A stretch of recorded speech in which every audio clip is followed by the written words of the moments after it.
سڵاوی خوای گەورەتان لەبێ خۆشەویستان.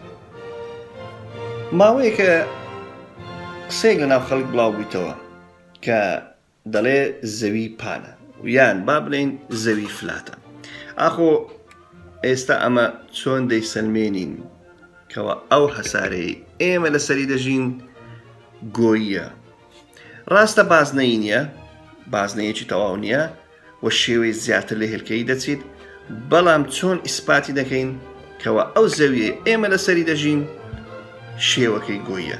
دەبا لەو کورتە ڤیدیۆیە و لەو گرافیکەدا ئەو ڕاستیە بسەلمێنین کەوا زەوی محاڵە پان و تەخت بێت وەک ئێستا باسی لێوە دەکەن.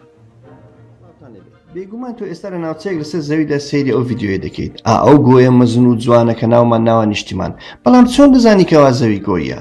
هەستت پێت دەڵێت کەوا تەختە و ئەگەر لە ناوچەیەکی کراوەدا بوەستیت ئەوە بە تەواوی وا دەزانی تەختە و ئەگەر تێدا بڕۆیت هەست بەوە ناکەی زەوی گۆییە.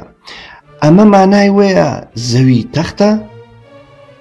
باشە با هەندێک تاقیکردنەوە بکەین. با بڵێن لە شارێکی وەک شیکاگۆی سەرزەوی دەژیوە، ئەگەر زەوی ڕووی تەخت بێت ئەوە پێویستە لە دواوەدا شاخە بەرزەکانی ڕۆکی ببینیت، بەڵام تۆ نایان بینی. ئەوەش لەبەر گۆیی شێوەی زەویە. هەروەها لە وشکانیدا کاتێک تۆ سەیری بەلەمێک دەکەیت لە ئاودا دەڕوات، پاش کەمێک لەبەر چاوان ون دەبێت، وردە وردە بنکەی بەلەمەکە پێش سەرەوەکەی بزر دەبێت. کاتێک دەگاتە خاڵێک کە ناسراوە بە هێڵی ئاسۆ، ئەو شوێنەی ئاسمان و زەوی وا هەست دەکەین پێکەوە دەگەن. هەروەها بۆ کەسێک کە درێژەکە 1.8 سانتیمەترە ئەوە تا مەودای 4.8 کیلۆمەتر دەبینی، بەڵام ئەگەر لەسەر لووتکەی چیاچی بەرزدا بێت ئەوە ڕەنگە تا پانتایی 106 کیلۆمەتر لە پێشخۆ ببینێت، یان با بڵێن چەند بەرز بێەوە لەسەر زەوی ئەوەندە دوورتر دەبینی. لە ڕاستیدا ئەگەر بگەڕێنەوە دواوە ئەوە دەبینین 2000 ساڵ پێش ئێستا گۆیەتی زەوی سەلمێنراوە. دەگەڕێینەوە بۆ سەردەمی گریکەکان. گریکەکان سەلماندویانە و ئەو ڕاستیان زانیوەوە چەندین بەڵگەشیان هەبوو، بە تایبەتی دیمەنی کەشتەکانی نێو دەریا کاتێک ون دەبوون لە پێش ساوانیان. زانا ئەرستۆ لە ساڵی 350 پێش زاین لە دیاردەی مانگگیراندا سێبەری زەوی بە شێوەیەکی گۆی بینی دەهاتە سەرڕووی مانگ.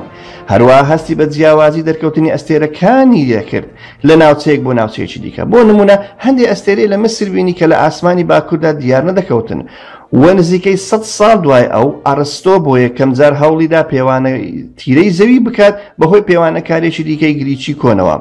ئەراتۆستینز ئەویش هات و چوو بۆ شاری سین لە باشووری مسر. لەوێ بینی کەەوە خۆ ڕاستەوخۆ لە سەر خانوەکان و سێبەریان نییە، بەڵام لە هەمان کاتا چۆ شاری ئەسکەندەریە لە باکوور بینی خانوەکان سێبەریان هەیە. بەوە زانی کەەوە خۆر لە دوو گۆشەی جیاوازدایە لە ئاسمان. بۆیە هەڵسا بە چەقاندنی دارێک لە ئەسکەندەریە و گۆشەی سێبەرەکەی پێوانە کردو بە بەکارهێنانی دووری نێوان هەردوو شارەکە توانی گۆیەتی زەوی بسەلمێنێن.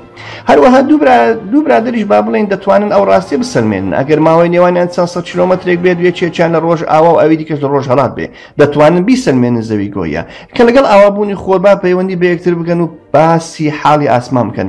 دەبینن کەەوە لەلایەکیان خۆر ئاوا بۆ لەلایەکی دیکەشان هێشتا لە ئاسماندا ماوەتەوە. لە کۆتاییدا و لە سەدەمەی ئێستاماندا بەڵگە یەکجار ڕوون و ئاشکرامان هەیە لەسەر گۆیەتی زەوی، ئەویش بەهۆی ئەو گرتانەی کە لە بۆشایی ئاسماندا وەردەگیرن. لەوێ هەسارەکەمان وەک تۆپێکی یەکجار زۆر جوان و دڵڕفێن دەبینین لە نێو تاریکایی ئاسماندا.